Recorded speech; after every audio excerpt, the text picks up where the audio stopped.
Bismillahirrahmanirrahim.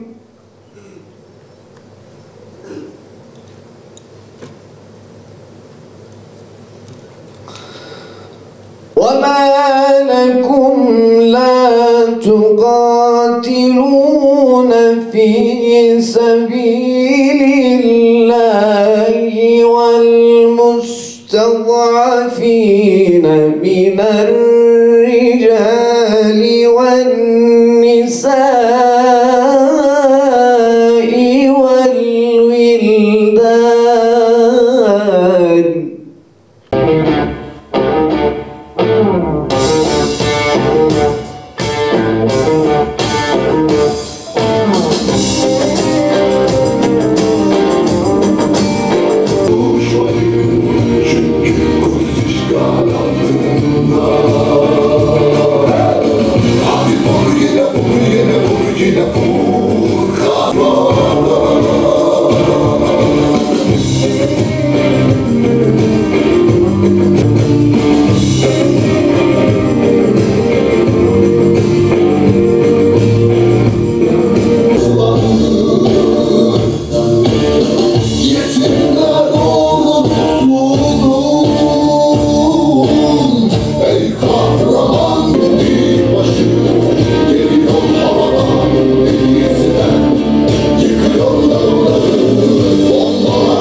Pek çok organizasyon icra ediliyor, pek çok etkinlik gerçekleştiriliyor.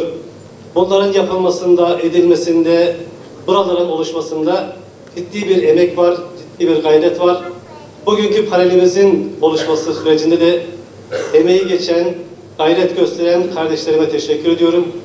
Panelist olarak bugün bizi bilgilendirecek olan panelistlerimize de kabul ettikleri için, böyle bir görevi kabul ettikleri için ayrıca teşekkürlerimi arz etmek istedim. Evet kardeşler, 7 Ekim'de neredeyse Nuh tufanı mesabesinde bir tufan, Aksa tufanı. Bu tufan pek çok şeyi alt üst etti. Pek çok doğruyun yanlış olduğunu, yanlışın doğru olduğunu bir şekilde bize göstermiş oldu.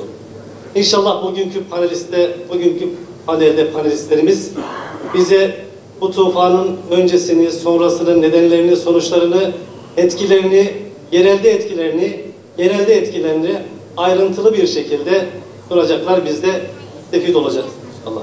ile uyumlu bir sistem inşa etmeye imkan veren bir inanç manzumesine sahibiz.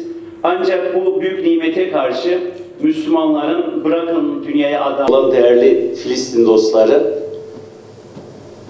Ankara Filistin Dayanışma Platformu'nun 7 Ekim'den itibaren büyük bir özveriyle, fedakarlıkla ve sorumlulukla ifa ettiği görevin faaliyetleri kapsamında bir panelde bir araya gelmiş bulunuyoruz. Hepiniz hoş geldiniz. Hepinize hürmetlerimizi, muhabbetlerimizi sunuyorum. Değerli dostlar, biz Müslümanlar mutlak bilginin ilahi kaynaklı olduğuna inanıyoruz. İlahi kaynaklı olduğuna inandığımız kitabımızın kainatın oluşumu ve evreleri, dünyanın, ayın, güneşin hareketleri, oluşumu, insanın oluşumu, insanın biyolojik ve psikolojik özellikleriyle ilgili nüzulü esnasında çok da anlaşılmayan birçok bilgi içerdiğini biliyoruz.